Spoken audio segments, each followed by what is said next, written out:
hungry? Well, we could get some bugs or something. Here, come forward. Your head is like floating at the bottom of the screen. Hello, I'm Sister Unity, still.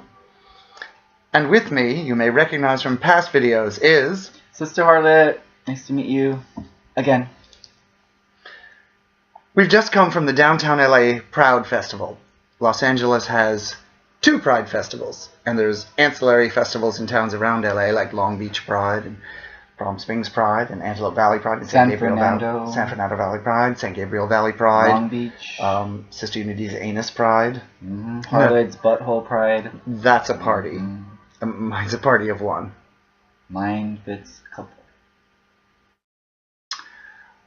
But as we were walking home, we thought of this thing that we wanted to put out there for contemplation by all of society, because we do have that broad reach. And it's this. We were talking about how we dance. We danced a lot at this Pride Festival. We love this particular Pride Festival because it's so happy. It's so friendly. Everyone's very relaxed. A lot of people are in bathing suits because they have this big water party part of it. And I'd stand up, but then you'll see my moves. And then everyone dances and just bops around. It was so much fun. And I was saying, I hardly ever go out dancing anymore. I used to go out through my 20s and 30s, into my 40s. I used to go out every weekend, at least once, maybe more, dancing. I don't drink. Was a little shy to talk to people in bars. I would just go and dance my ass all night long until closing. You too? Me too. I've been dancing a little bit more, but I remember when I first came out, when I was 18, went to, clubs here in LA, and I remember that feeling the first time I went out, I danced all night. Literally to the point of drenched sweat on my shirt. It felt so good. But I don't know. It felt really good to just let all that steam. I was a little uncomfortable in my own body, and just coming out and not knowing people. That was my release of all this queerness that's inside you that you want to let out, or stress or anxiety of where you're at. I always found a calling to dancing, and that is my ministry when I go out a lot, especially events like this. People have fun seeing a nun dance with them and be silly and be sexy and kind of low get down, whatever you want to do, but it's fun. So I had that same experience. Like, I was very, very stick-like skinny, tall and skinny, and awkward in my own body, and awkward about the attractiveness of my body. But I fucking loved the funk. I loved syncopated rhythms. I loved being on the dance floor feeling the spin of the joy of the world and moving my body in odd ways and shapes to it. It brought comfort and love and really exuberance and joy and enthusiasm into my relationship with my body and my physical self and my movement. And this was a big thing certainly in gay Los Angeles. This has been a prime experience for so many of us. And then something happened. How many years ago did they tear them down?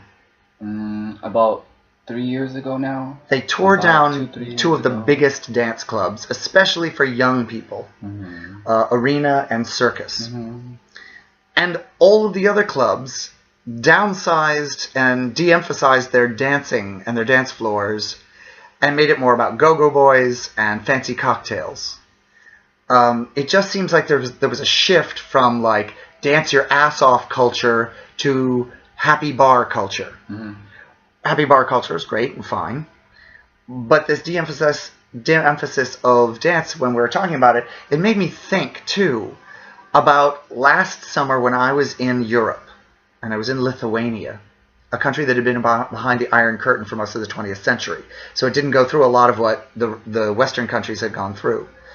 And I found there that young people, got together to sing pop songs, traditional songs, folk songs, national songs.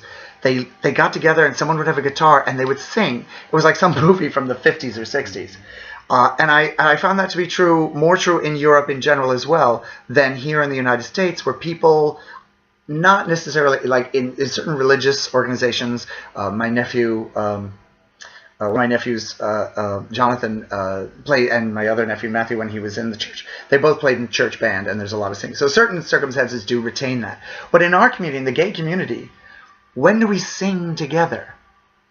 When do we as a community make song together? And that may sound odd because it's not a thing we do, but for so many communities in the world, coming together and making music and making song is a vital experience of being in that tribe, in that community.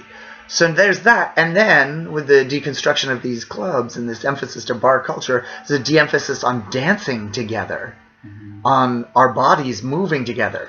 This festival had this dance experience. It was magnificent to be in tribe with people you knew and didn't know, and then you'd meet them on the dance floor, and you'd flirt, or you'd laugh, or you'd just check each other's moves out. Yeah. It's really important. It's important to go and be with your tribe sometimes and build up your gifts and your joy, and then bring them back out to the rest of your life and the rest of the world. Yeah, even if you don't know them, I've had great experiences of just dancing with people and yeah, like kind of being in that vibrational movement together and like kind of feeding off each other's energy and, you know, that joy of seeing that person be themselves and lets you be like, okay, I can, you know, shimmy a little bit, you know, boogie down, whatever it is that you want to do, you know, booty pop, whatever. You know.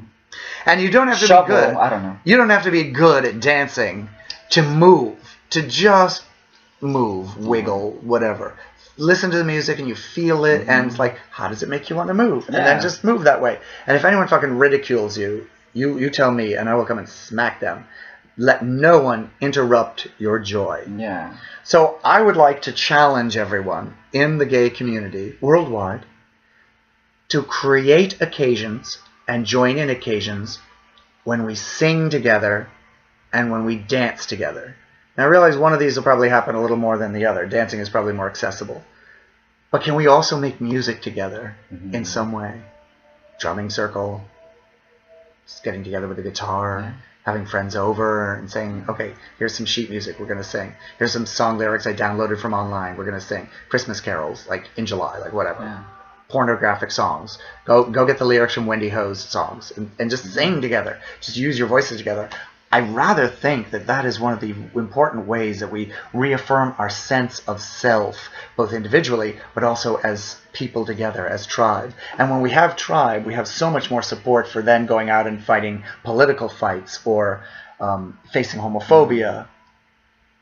You're not putting each other down because, oh, that person's being extra flamboyant, or, you know, that person is expressing themselves maybe a way you won't express yourselves, but it doesn't mean that it's bad. It may like challenge you too, like, okay, well, that person's doing and being happy, maybe I should do something that makes me happy. For me, it's dancing and movement. I find like I like to hula hoop, so hula hooping gets me comfortable in my body, and you know, it's a gift that I gave my cousins, you know, recently, like a year ago. I made them hula hoops, and I said, you're teenage girls, they're getting into their bodies. I said, here, take these and enjoy it, because it's gonna make you feel good about yourself. And they said they did. They bring it out whenever they can, and I'm thankful that I was able to do that. But I think just move, you know, dance in front of the mirror at your house. If you have a long hallway, put on some good music and do some runway. Make you, you know, look at the mirror, and you know, it'll help you. It helps me. Singing is really important for emotional health and upliftment. Singing can stave off some light moods of depression. Movement is so important for emotional health and mental acuity, because we think with our muscles as much as with our minds. Any good dancer can tell you this.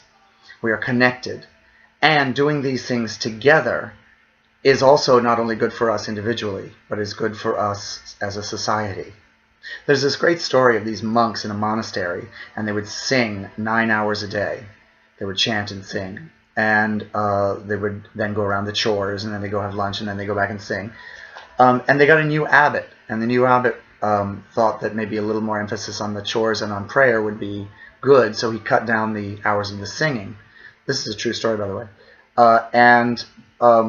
After some time, the monks, there were more instances of illness. The monks kept getting colds. And this hadn't happened before.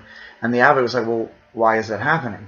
Why do we have so many monks ill? And he changed their diet, and it didn't change anything. And he changed their sleep schedules, and it didn't change anything. He changed their exercise regimen. It didn't change anything. And he could not think of anything. So he called in a specialist. And the specialist came to the monastery, and he started to ask questions. And one of the questions he asked the monks, especially the older ones, he said, what?